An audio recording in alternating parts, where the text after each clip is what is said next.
I want to thank you all for coming here today for this press conference. We're here because 67 souls lost their lives on January 29th. That's why we're here. The NTSB, the National Transportation Safety Board, came out with their preliminary findings today. I want to commend Chair Jennifer Hamady for the great work and great recommendations that came from the board.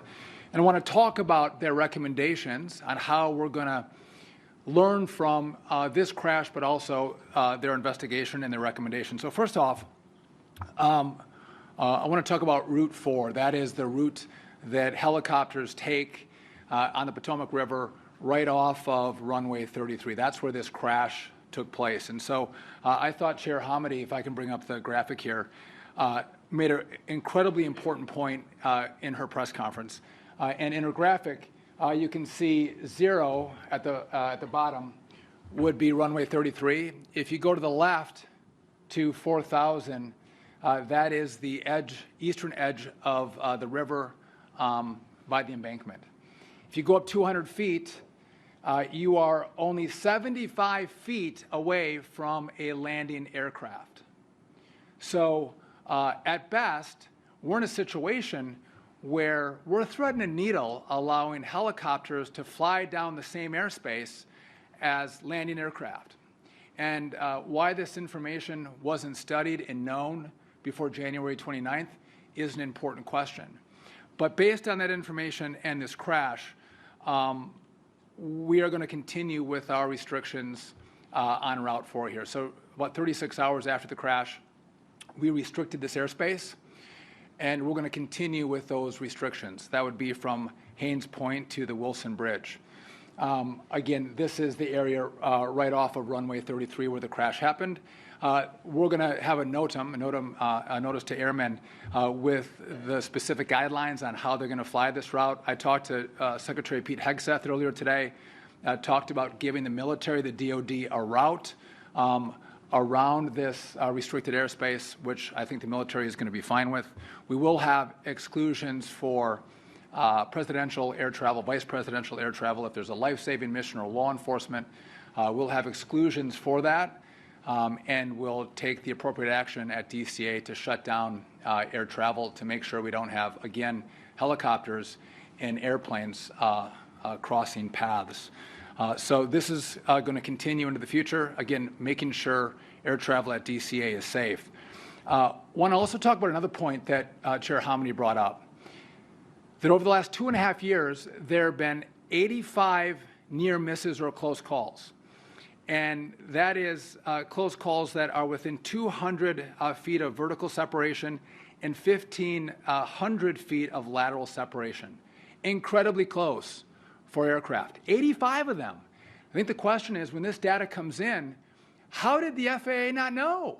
How did they not study the data to say, hey, this is a hot spot, we're having near misses, and if we don't change our way, we're going to lose lives? That wasn't done. Maybe there was a focus on something other than safety. But in this administration, we are focusing on safety, and so what the FAA has deployed is AI tools to make sure we can sift through the data and find hot spots in our airspace at our airports. So if there's another DCA-esque situation out there, our AI tools will help us identify those and take corrective actions preemptively as opposed to retroactively. Also another incredibly important safety lesson that we've learned from the DC airspace crash. I want to talk a little bit about how we move forward, because there's been a number of air incidents that have taken place over the first several weeks since I came into this department. And there's no unique, they're all unique. There's no common theme to the crashes that have taken place. But I think what it's done for us is made us focus on our air traffic control system. And when we take a look at that system, no doubt it is antiquated, it's old, it's anywhere from 25 to 30 years old. You've heard me say it 1,000 times. We're using floppy disks in our system. We have headphone jacks that we're plugging and unplugging. This is, think back to the 1980s. If you were even alive, That's the system that we're using for air traffic control. Now, I want to be clear, our system is safe, right? It's old, but it's safe. But we do have signs to say, looking forward, we don't want to lose lives because we have a break in the system. So it has to be upgraded, and it's going to take money. And a lot of promises have been made from DOT and the FAA about upgrades to the system that have never happened. Again, this should have happened 4 years ago, 10 years ago, 15 years ago. But right now we're at a point where we can actually do it, and we can do it really fast. Again, we're thinking, 3.5, 4 years we can get this completed. A brand new air traffic control system, gold-plated, envy of the world. And so what we're looking at doing is they're not simple. This is high-tech stuff, but we are going to move from copper wires. We're going to go to fiber, wireless, and satellite, right? A combination of those three in our system. We have radar. Again, it works, but this is from the 1970s or early 80s is the newest radar that we use. We are going to get state-of-the-art, brand-new radar to feed into our cabs, into our towers, into our scopes. We need state-of-the-art new terminals for our air traffic controllers. So they have all the right screens with all the best technology behind it that gives them the best data to analyze as they give instructions to air traffic. And finally, we're going to deploy resources for runway safety, new technology that will allow our air traffic controllers not to use binoculars in the tower to see where aircraft are at, but to actually have ground radar or sensors at our airports that will allow air traffic controllers to see where airplanes are at and better control their movements. We've heard a lot of news stories of just near misses on the tarmac. And how do you alleviate that? Take away the binoculars and give them technology so they can see on their screens where every aircraft is at. And I think by doing this, we are going to greatly improve our safety in the system, but it's also going to improve the efficiency that we have in American air travel, which I think will mean less delays, less cancellations, and again, better safety. Now, just a real quick point. This is going to cost money, and we're in an environment where there's a lot of cost cutting. We're looking for savings everywhere in government, and that's appropriate. I think we have a government that is far too bloated, far too fat. We can go on a diet, but that doesn't mean we don't see points that need investment. And this is a place that we need investment. So in the next couple of weeks, I'm going to come out with this plan. I'm going to share it with the Congress, get their feedback, let them put their fingerprints on it. But then I'm going to come back and I'm going to ask the Congress for all the money up front so we can expedite this process of building out this system. One of the problems is it takes too long. If you go 6, 8, 15 years, Congresses change, money changes, priority changes, administrations change, technology changes, and they do fits and starts. They start to upgrade technology, and it never gets completed. It's not that the Congress never gave any money. It's not that the FAA didn't want to do the upgrades. It just takes too long. So they have to give us the money. We're going to lay out our plan to actually do it really quickly. And again, this is the time. When you lose 67 lives, I think we can honor those who lost their lives by paying this forward and saying, you know what, we're going to make sure we've learned from this air disaster, and we're going to pay it forward so there's not other families that have to go through the pain and anguish of losing a loved one like these families had to go through. And I think that's how we honor them. That's how we pay it forward. And we do it by fixing the system and making it better and making it work. So again, to the recommendations that the NTSB have given us off this crash, we are adopting. We accept them. We were actually doing them 36 hours after the crash. And we'll look forward to hearing more from the NTSB as their recommendations and investigations continue. And with that, happy to take any questions you may have for me. Thanks.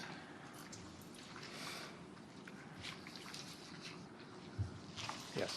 Hi, yeah, Will Geisbach from the Air Current. I was wondering if you could expand a little bit on the AI tools that you mentioned were being used. I know that there's been plans in the past, especially at FAA, to implement those tools in existing databases of like safety data, safety voluntary reporting databases. Can you talk a little bit about where that's being used and when it started? So Liam, it was used in the last couple of weeks. We started using the AI tools. And again, we started with 12 airports where we have a lot of cross traffic to analyze the data and again, look for hotspots. And in the next 2 weeks, we're going to deploy that to all of the airports around the country. So it's in the towers? It's in like at the airports and aircraft control towers? Well, so as the information comes in, yes. At airports, through towers, yes. When that information comes in, again, whether you have near misses, again, I think it's a lot of information comes and it's hard to parse through it. AI will help us look at it and see what information we can draw from it to make changes moving forward to prevent disasters. This is not the only, DCA is not the only airspace that has this cross traffic. There's several other airports out there that have this, and again, do we have problems in those airports like we did in TCA? Yes. Secretary Duffy, it's Pete Muntean with CNN.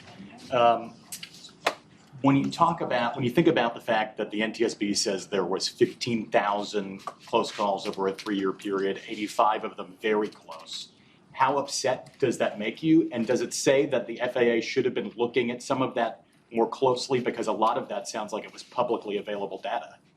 Yeah. Yes. So, does it piss me off? Yes. And that's not an appropriate word maybe for a secretary to use, but of course, that the data was there. It wasn't effectively analyzed to see that we had this kind of risk at DCA makes me angry, right? And again, maybe there was too much data coming in, and it's easy maybe to look back and say you should have seen it. Looking forward, it can be more challenging. But it seems pretty clear someone should have seen, because pilots were talking about it. You've heard news stories, social media posts of pilots talk about these near misses. It's not like it was hidden in the data somewhere. If someone was paying attention, someone was on the job, they would have seen this.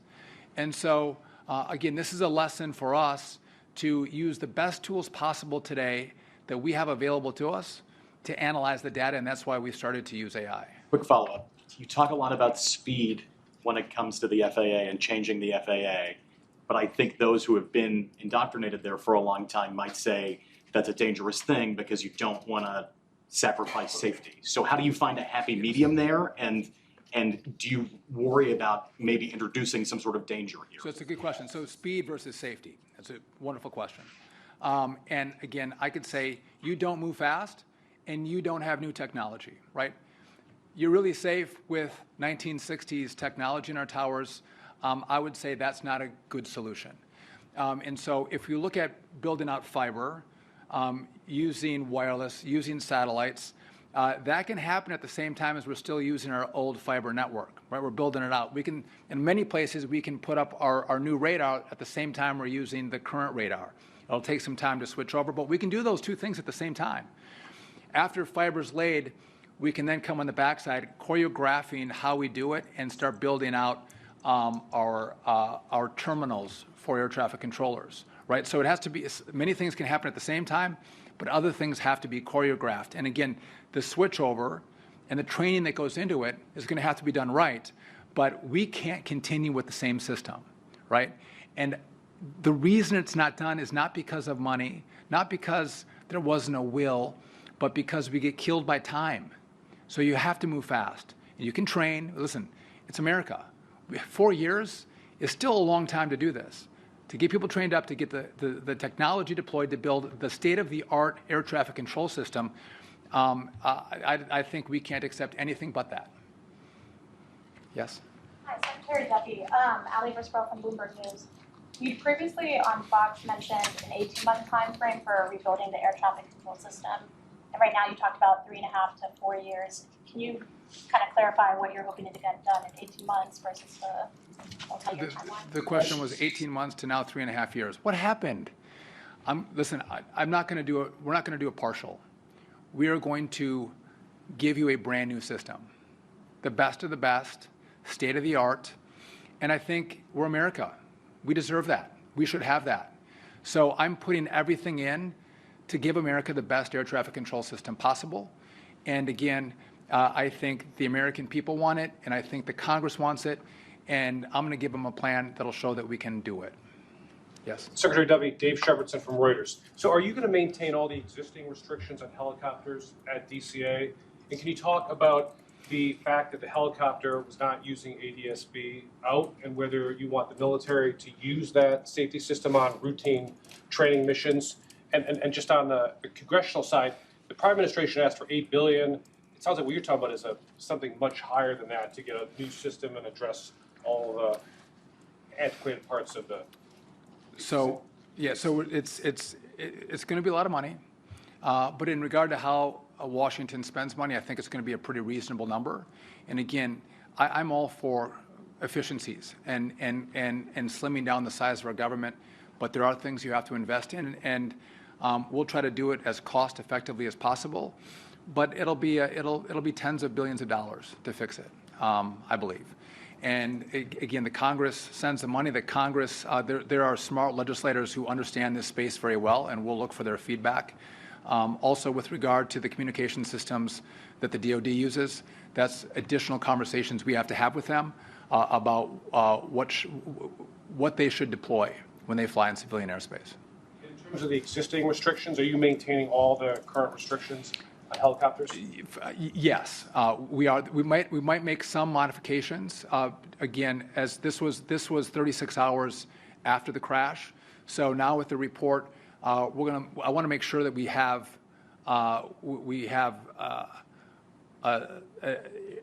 airplanes landing and taking off effectively and efficiently from DCA while maintaining safety. So there's a couple of caveats I may have to make, but never in a space where we're going to have airlines and helicopters crossing paths. Yes. Hi, Lori Aratoni with the Washington Post. Just to clarify, so you are going to accept and implement both urgent recommendations issued by the NTSB today? Well, I think she had one urgent recommendation, which was the DCA airspace, Route 4. And then the rerouting of.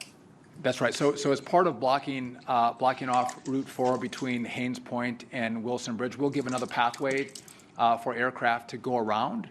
But yes, that's that, and that was in place 36 hours after. We're going to continue that. Again, we do have exceptions for presidential and vice presidential travel. The airspace gets shut down when that happens. They can travel Route 4, but airplanes aren't coming into DCA during those time periods. So yes. Okay, can I sneak one more in, which is, I know you have an existing vendor that's working on the modernization of the national airspace. What happens with that Verizon contract? So the Verizon contract is still in play. How we move forward is a question we're going to grapple with. But again, I need contractors. By the way, for the telecom, we currently have 200 providers. Not one company can't do it alone, but I want companies who are going to build excellent infrastructure and build it quickly. That's what we need. And those who are on board are going to work with us. Those who aren't won't get contracts. Got it. Thank you. Yes. Just to follow up on our question, Sam Obazalek at Politico, I want to triple check. You're accepting both urgent recommendations today, both permanent restrictions on Route 4 and the alternate route. So again, Route 4 is closed off, like it has been per the recommendation from Haynes Point to the Wilson Bridge. We're going to continue with that. Now, there are points where other aircraft can come through, like the president, if there's a life-saving mission, if there's a law enforcement mission. We'll deal with air traffic at DCA as we allow those aircraft to come through. We're going to have a notice to airmen that comes out. We're going to put all the finer points on this by tomorrow and release that to the public and to pilots. And in regard to DOT's RIF plan, how many layoffs are expected agency-wide and specifically at the FAA? Well, when we make that decision, I'll get back to you, or you can reach out to us. Yes? Hi, Tia Humphries with ABC News. A part of the alternate routes with the cancellation of using Route 4, does that include flying over residential areas at all, or just another body of water? We're gonna put all the details out on that tomorrow, so you'll see what the plan looks like. But I think the clear point here is having helicopters fly under landing aircraft and allowing helicopter pilots to say, I'll maintain visual separation that is not going to happen anymore. That is too risky. You're threading the needle, and it's going to stop. Thank you, Mr. Secretary. Just a question on safety more broadly. I'm sure you've seen Delta's CEO came out and said that airfare ticket sales are down as a result of the recent crashes. I think American changed its revenue outlook to the downside as a result of the crashes. They've said that flying is still safe. You've said it. NTSB Chair Homendy has said it. But are you worried that these assurances are not getting through to the flying public or the public writ large? Listen, I think whenever you have a crash that gets the attention that this one did, people will pause for a moment. But when they pause and reflect, they would say, of course, millions of flights, hundreds of millions of passengers a year travel on airplanes in this country. It is the safest mode of transportation. I think Chair Homendy made the point, it's more dangerous to drive to the airport than it is to fly out of the airport. And that's true. Again, and we have to work on this number. We lose over 40,000 people a year in car crashes. Way too many. We got to bring that number down. We don't lose anywhere near that number in air travel. So again, this is incredibly safe. But again, I think what I'm doing is learning lessons from what happened in the last month, but then also looking at what risks do we have in the future, and let's fix those risks before we have any loss of life. One more question. Yeah. I have a weird technical question that you might not be able to answer. The FAA instituted, I think, 45 of the runway interference technology, and how does that differ from the AI technology? Is that a wonky question? So one more. Yeah. Last year, the FAA instituted like 45 of the radar technology at the. I'll connect with my last one. Okay. But I'm going to pivot to another question. A lot of That's the deal. a lot of the stuff that you're saying about the fixing the NAS and everything like that, that's not new, right? The transition to fiber, that was a part of the FAA restructuring.